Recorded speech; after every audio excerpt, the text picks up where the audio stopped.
My sister was the golden child. I was a backup plan. I always knew I wasn't the golden child. In my family, that role belonged to my younger sister. From the moment she was born, the house revolved around her like the sun itself had decided to take human form. I was 6 when she arrived, old enough to understand that something fundamental had shifted, and young enough to blame myself for it. If she cried, everyone ran. If I cried, I was told to stop being dramatic. My parents like to say they loved us equally, but love isn't measured in words. It's measured in time, patience, and who gets forgiven. My younger sister broke a vase. She's just a child. I broke the same 1 year earlier, a week of silent treatment, and a lecture about responsibility. As we grew older, the differences became impossible to ignore. She wanted piano lessons, expensive ones. My parents found the money. I wanted to join a football club. I was told, we can't afford hobbies for everyone. When she struggled in school, my mother sat beside her every night, helping her study. When I struggled, my father said, life won't hold your hand. Figure it out. At family gatherings, relatives praised Mira endlessly. She's so smart. She's so pretty. She'll go far. If they mentioned me at all, it was usually followed by, he's quiet. I learned early that silence was safer than disappointment. By high school, my younger sister could do no wrong. Her mistakes were framed as learning experiences. Mine were proof that I wasn't trying hard enough. If she failed, the system was unfair. If I failed, I was careless. When it came time for college, the favoritism became blatant. My parents paid for her to attend a private university in another city. New laptop,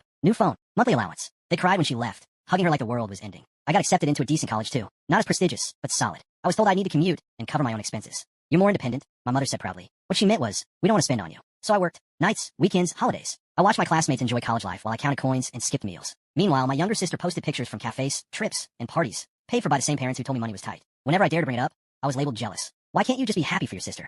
She needs more support. You're the elder one. Be mature. Being mature always meant swallowing my feelings. After graduation, she didn't want to work right away. She wanted to explore options. My parents agreed. They paid her rent while she jumped between interests. I, on the other hand, was expected to start contributing immediately. Bills, groceries, repairs. When I finally landed a stable job, there was no celebration. No bride. Just expectations. You can help your sister now, my father said casually one night, as if it was obvious. That was when I realized something painful. I wasn't their son. I was their safety net. Years passed like that. My younger sister failed at one thing after another, always cushioned by my parents' money and excuses. I kept working, saving quietly, never asking for help because I knew the answer already. Then one day I moved out. I didn't announce it. I just packed my things and left. The freedom was terrifying and addictive. I struggled at first. A tiny apartment, cheap furniture, long commutes. But every bill I paid felt like a small victory. Every night, I came home to silence felt peaceful. Over time, I grew. Promotions came. Confidence followed. I bought my own place, nothing fancy, but it was mine. That's when my parents suddenly remembered I existed. My younger sister had gotten into trouble. Again, debt, bad decisions, no savings. Suddenly, they needed help. They sat across from me at my dining table, uncomfortable in my space. You're doing well, my mother said, forcing a smile. You should help your sister.